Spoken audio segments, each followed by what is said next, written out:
Xin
chào các bạn, mình là Vi Vu.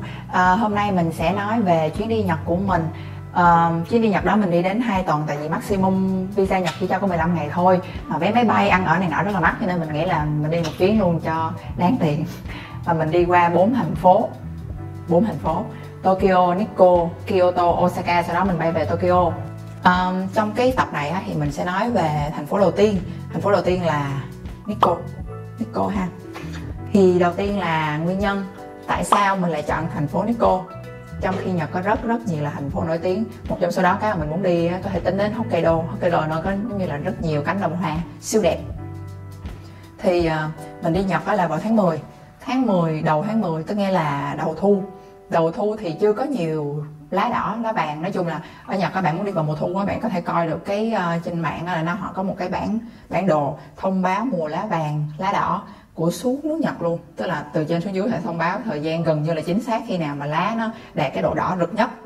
Thì lúc mà mình đi là mới đầu thu thôi, thì ở những vùng giống như là Tokyo, Osaka, Kyoto này nọ phía dưới phía nam thì nó chưa có vàng. Theo mình nghĩ là những cái vùng mà nó ở trên núi cao nó lạnh thì lá nó sẽ đổi màu nhanh hơn, mà nó sẽ đổi màu trước. Mình cũng có tìm hiểu thì nguyên nhân chính mà mình chọn Nikko là thứ nhất là nó có lá vàng vào thời điểm mình đi. Thứ nhì là Nikko là cái nơi mà gần với Tokyo nhất so với những thành phố khác, chỉ cách khoảng chừng 2 tiếng thôi. Tokyo Station Nagasaki nằm trong một cái building cổ. Cái entrance này được xây theo kiểu vòng tròn. Hiện tại thì mình đang đến station đi Shinkansen từ Tokyo sang Nikko. Các bạn thấy không, siêu sạch, siêu đẹp luôn. Nhìn nó không giống một cái trạm xe lửa, trạm ga trong cái tưởng tượng của chúng ta. Đặc biệt các cái Tokyo Station này ngoài cái việc mà nối những cái chuyến trong nội thành như những cái station khác, thì nó còn là nơi trung chuyển và bắt đầu những cái chuyến đi đến những cái vùng ngoại thành từ Tokyo đến các thành phố khác. Cho nên nó cực kỳ đông và cực kỳ nhiều trạm, cho nên mấy bạn nhớ nghiên cứu kỹ nha, không thôi là sẽ bị trễ giờ. Tại vì bên Nhật họ cực kỳ chính xác các bạn. Ví dụ như là trên cái vé của mình nó ghi là 10 giờ 03 khởi hành, là đúng bon 10 giờ 03 00 hoặc 01 giây là tàu chạy, tức nghĩa là bạn phải có mặt trước đó để bạn lên. Chứ bạn đến lúc 10 giờ 03 hoặc là 10 giờ bạn mới bắt đầu vào là bạn sẽ không kịp, bởi vì bạn sẽ không biết cầu thang nào để bạn không biết cái trạm nào và bạn không biết cái toa nào luôn. Cho nên lúc nào bạn cũng phải đi khoảng chừng nửa tiếng sớm hơn tức là ví dụ như 10 giờ 03 tàu khởi hành là khoảng 9 giờ rưỡi là bạn phải có mặt trong cái station này rồi. Sau đó bạn bắt đầu vào các cửa và tìm cái đúng đoàn tàu để lên. Tranh thủ lúc mà đang ngồi trên train Nikko thì mình sẽ nói về cái phương tiện di chuyển ha. Thì phương tiện chính di chuyển giữa các thành phố, nối các thành phố của Nhật là tàu Shinkansen, thì như trên mạng họ hay gọi là bullet train đó bạn. Bullet train là bởi vì cái tốc độ di chuyển của nó cực kỳ nhanh, tức là khoảng chừng 300 cây số một giờ. Tức là bạn tưởng tượng bạn đi từ đây không có tàu là khoảng nửa tiếng. Mình nghe 300 mình không có hình dung được, nhưng mà lúc mà mình leo lên Shinkansen mình ngồi mình mở Google Maps rồi mình coi mình đang ở vị trí nào thì mình hết hồn. Move mà đến nỗi mà cái map mà mình phải di chuyển xuống liên tục luôn á. Nè, mấy bạn thấy cảnh từ từ nó giống về quê rồi đó. Để đi từ Tokyo đến Nikko là mình sẽ đi Shinkansen khoảng chừng 2 tiếng. và sau đó mình phải xuống một cái trạm tên là Utsunomiya thì phải, mình có để ở dưới. Sau đó mình chuyển qua cái train bình thường đến Nikko. Thì cái này chỉ từ cái Utsunomiya đến Nikko thì chỉ có khoảng 5 trạm thôi, và chạy tốc độ bình thường là cũng 45 phút. Rồi, bây giờ là mình đã đến Nikko nè các bạn. Đây là Nikko Station. Đó, mấy bạn thấy không? Xuống đây đó là nhiệt độ giảm xuống khoảng 4-5 độ là thấy lạnh liền á. Mấy bạn nên để sẵn áo lạnh ở ngoài, vào xuống là khoác lên liền. Nhìn giống Đà Lạt không mấy bạn?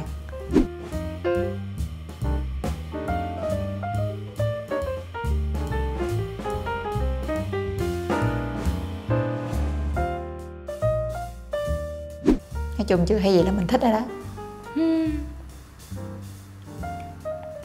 Rồi, bây giờ thì mình sẽ đi bộ về khách sạn. Đây là Nikko.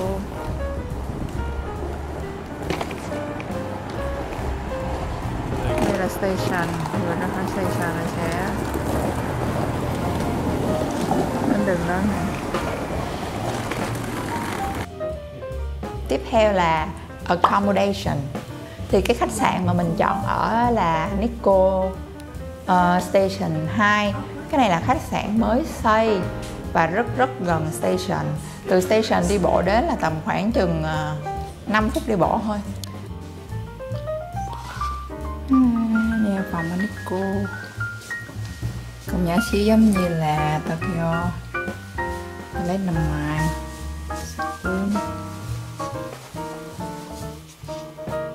Đây có view.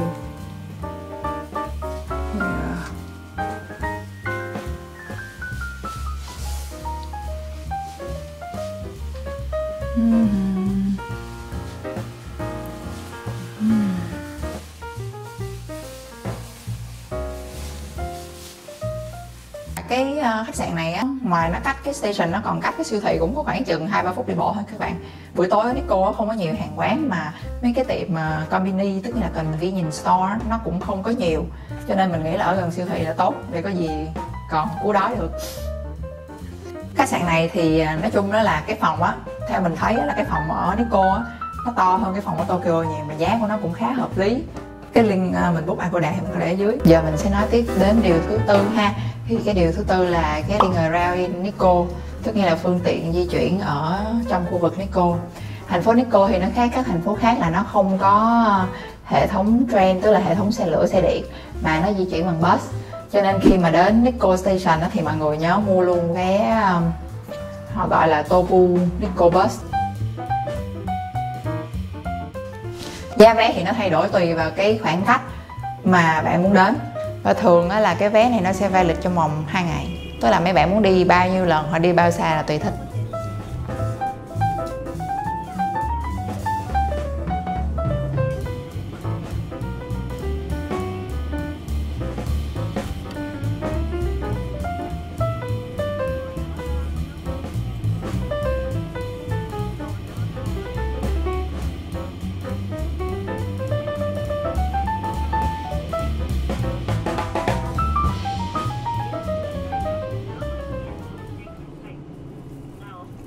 Rồi bây giờ mình sẽ nói đến mục thứ 5 nha mấy bạn. Mục thứ 5 là một cực kỳ quan trọng, đó chính là một must eat in Nikko, tức nghĩa là ăn gì ở Nikko. Thì cái chỗ đầu tiên mình ăn á, là tên là Hippari Taco, tức này là nó một cái nhà hàng nổi tiếng về món mì giống như mì yakisoba, tức nghĩa là mì xào vậy thôi. Nó rất là nhỏ nhưng mà rất là đông. Thì đây là những món mình ăn. Thì ban đầu á, mình nhìn menu á, mình tính chọn cái món Yuba Sashimi. Yuba Sashimi là cái giống như một loại tàu hũ ki. Tàu hũ ki là đặc sản của Nikko, nhưng mà họ nói là món này hết rồi, cho nên mình mới chuyển sang Yuba Tofu. Thì đây, ăn nó giống như là ăn bánh cream cheese mấy bạn, tức là ăn bánh phô mai á, nhưng mà nó không có cái vị chua chua của phô mai, mà nó nhạt, nó thanh của đậu hũ, chấm với wasabi. Cái combo này không ai nghĩ tới nhưng mà nó hơi bị ngon nha. Ok, tiếp theo là cái buổi tối đầu tiên á thì không có nhiều hàng quán mở, cho nên mình chỉ tìm những cái nhà hàng quanh khu vực Nikko Station thôi, tại vì tối không có bus đi về.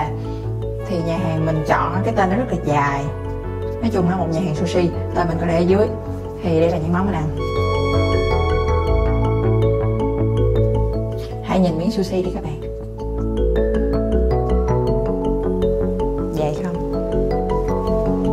Nhà hàng này có một cái món rất là ngon, đó chính là rượu mận. Rượu mận này là họ tự làm, rượu mận mà rượu mận nóng nha mấy bạn, chứ không phải là giống như ở Sài Gòn là mình hay pha đá vô. Cái nhà hàng này nó cực kỳ gây ấn tượng với mình ở một điểm, đó chính là họ rất tỉ mỉ.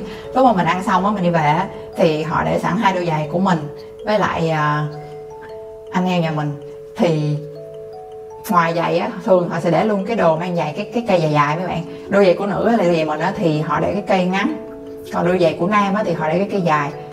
Đó là tùy theo chiều cao, nam cao á cho nên phải để cái cây dài để người ta không cần phải cúi xuống. Chi tiết đến mức đó luôn mấy bạn. Cái đồ ăn thứ ba mình nên ăn á, thì cái này nó hơi ngoài lại một chút, nhưng mà tại vì mình là người rất thích đi siêu thị, đi đâu mình cũng chui siêu thị, mình tìm giống như là tìm dessert, tìm kem, tìm mấy cái đồ ăn vặt snack nick để mình ăn á.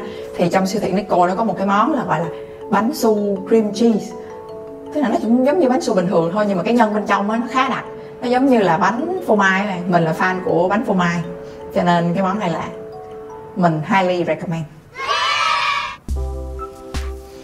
Rồi thì mình sẽ nói đến cái mục cuối cùng. Cái mục cuối cùng là mục must see Nikko, tức nghĩa là chơi gì ở Nikko.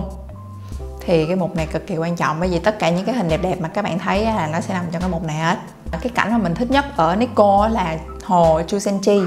Cái hồ này nó có cái cảnh là xung quanh nó là núi và rừng, cho nên đây là cái địa điểm cực kỳ lý tưởng để các bạn canh những cái cảnh giống như là mặt trời mọc hoặc là cảnh hoàng hôn.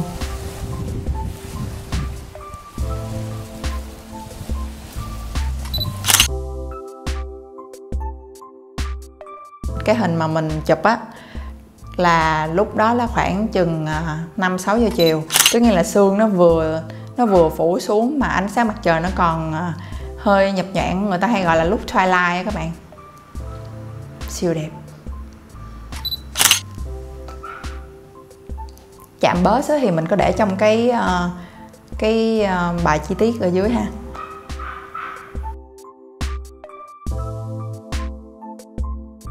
Cái điểm thứ hai trong cái Mercy á, chơi gì ở Nikko á, mình thích là cái vùng đồng cỏ Sencho Gahara. Nó là một phần của cái vườn quốc gia Nikko. Thì cái chỗ này nó có cái người ta có xây một cái gọi là một cái chỗ lúc cao, tức như là một cái đài, giống như một cái đài quan sát á, để cho khách du lịch, những người mà không có đi bộ hiking sâu vào rừng á, vẫn có thể đứng ngoài ngắm được.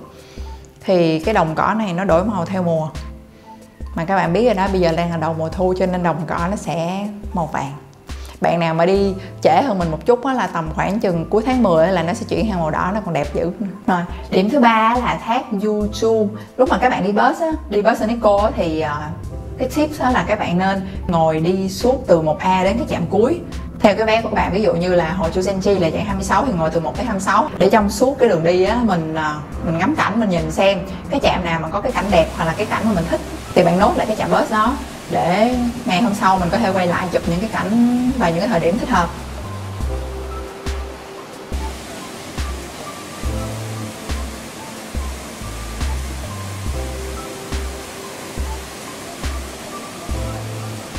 Thì cái thác Yuchu này nó có một cái đặc điểm đó là hai bên của nó là rừng cây và nó chạy thẳng ra cái hồ Chuzenchi, cho nên bạn nhìn xa xa là bạn sẽ thấy một cái hồ.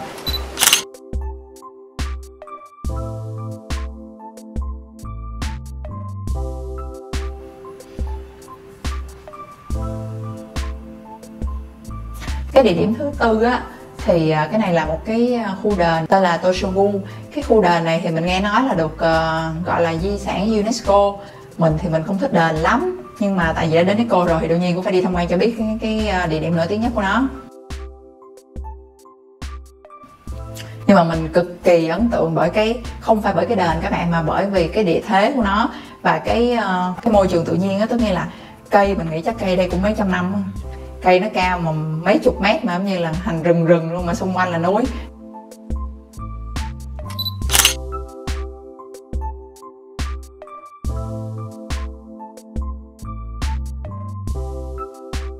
Từ cái chỗ bắt đầu cho đến khi mà bạn leo lên được cái bậc thềm á là nó cũng dài chắc mấy chục mét rồi đó, mà hai bên là toàn là cây cổ thụ không à. Thì bởi vì đây là cái di sản UNESCO á, cho nên bạn khả năng cao là sẽ gặp giống như là những cái đoàn học sinh tiểu học, học sinh trung học á, người Nhật họ sẽ cho học sinh họ đi tham quan và nói về lịch sử á. Vậy là coi như là mình đã qua hết 6 mục của Nico. Các bạn có thắc mắc hay là có cái gì cần hỏi về cái chi tiết, hoặc là nói chung là ngoài các mục này luôn đó, thì các bạn cứ comment ở dưới ha, mình sẽ trả lời trong phạm vi hiểu biết của mình. Rồi, đây là hết cái tập về Nico. Tập tiếp theo thì mình sẽ nói về Kyoto. Hẹn gặp các bạn lần sau. Bye bye.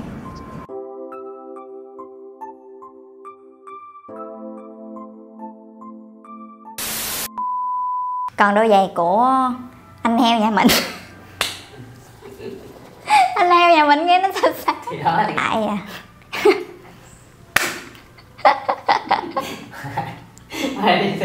Với lại heo, với lại thằng heo nhà mình.